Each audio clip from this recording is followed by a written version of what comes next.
दरम्यान नवनीत राणा बोगस जात प्रमाणपत्र प्रकरणाचा दिल्लीच्या सुप्रीम कोर्टामध्ये आज निकाल लागणार आहे। नवनीत राणा यांच्या खासदारकीचं भवितव्य आज ठरणार आहे।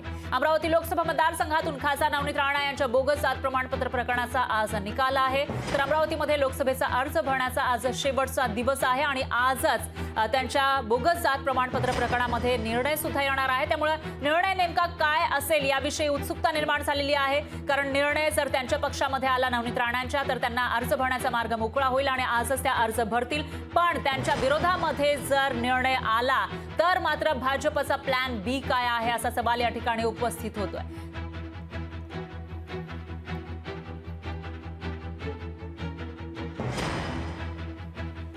आणि या विषयी अधिक माहितीसाठी आपले प्रतिनिधी सूरज तहाट हे आपल्या सोबत थेट जोडले गेले आहेत। सूरज, काय सांगाल? नवनीत राणा यांच्या बोगस जात प्रमाणपत्राचा आज निकाल येणार आहे, पण त्याआधीच भाजपकडून त्यांना उमेदवारी जाहीर झालेली आहे आणि त्या पार्श्वभूमीवर अमरावतीमध्ये सध्या काय चित्र पाहायला मिळतंय आणि या निकालाविषयी काय अपडेट्स आहेत?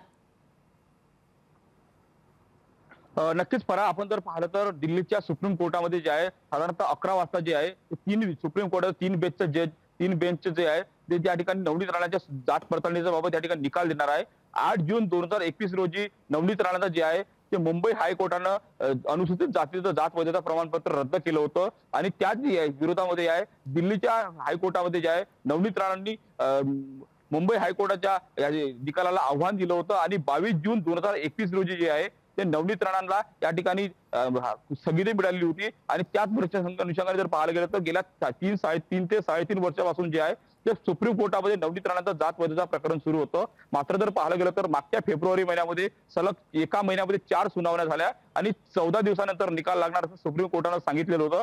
मात्र 3 आठवड्यापेक्षा जास्त कालावधी उलटून गेला, निकाल लागलेला नव्हता। मात्र आपण जर पाहिलं तर आज सकाळी 11 वाजता जे आहे ते नवनीत राणांच्या जात वैधता प्रमाणपत्रावर निकाल लागणार आहे आणि याच निकालावर आहे नवनीत राणांचं जात म्हणजे खासदारकीचं भविष्य अवलंबून असणार आहे। आपण जर पाहिलं तर 6 दिवसापूर्वी जे आहे ते नवनीत राणांना भारतीय जनता पार्टीने अमरावती लोकसभेची उमेदवारी जाहीर केली। त्यामुळे बच्चू कडू असतील, इतर राजकीय पक्ष असतील, यामुळे नवनीत राणा आणि भाजपवर या ठिकाणी जोरदार अशी टीका केली होती। सुप्रीम कोर्टाचं मध्ये नवनीत राणांचं जात वैधता प्रमाणपत्र निकाल पेंडिंग असताना नवनीत राणांना उमेदवारी दिल्यामुळे या ठिकाणी मोठ्या प्रमाणावर आक्रमक भूमिका बच्चू कडूंनी घेतलेली होती आणि आज जर पाहिलं तर 11 वाजता या ठिकाणी निर्णय देणार आहे। नवनीत राणांच्या विरोधात जर निकाल जर केला तर या ठिकाणी नवनीत राणांना अमरावती लोकसभेच्या उमेदवारीसाठी उभं राहता येणार नाही। निकाल जर त्यांच्या बाजूने गेला तेव्हा त्यांना उभं राहता येणार आहे। त्यामुळे या संपूर्ण निकालाकडे जे आहे ते नवनीत राणांचं आणि रवी राणांचं लक्ष लागून आहे। दुसरीकडे जर पाहायला गेलं तर आज अमरावती लोकसभेसाठी आज उमेदवारी अर्ज दाखल करण्याचा शेवटचा दिवस आहे आणि या ठिकाणी जर पाहायला गेलं तर निश्चितच धाकधूक वाढलेली असेल नवनीत राणांच्या समर्थकांमध्ये आणि त्याचबरोबर भाजपचे जे कार्यकर्ते त्यांच्या प्रचारासाठी लागलेले आहेत त्यांच्यामध्ये सुद्धा निकाल नेमका काय येणार यावरच आता पुढचं जे शेड्यूल आहे ते ठरणार आहे। आज उमेदवारी अर्ज सुद्धा दाखल करण्याची शेवटची तारीख आहे, त्यामुळे या विषयीचे अपडेट आपण तुमच्याकडून घेत राहूयात। दरम्यान सूरज, धन्यवाद तुम्ही दिलेल्या या सविस्तर माहितीसाठी। लोकशाही मराठी ऐका, पहा, जागरूक रहा।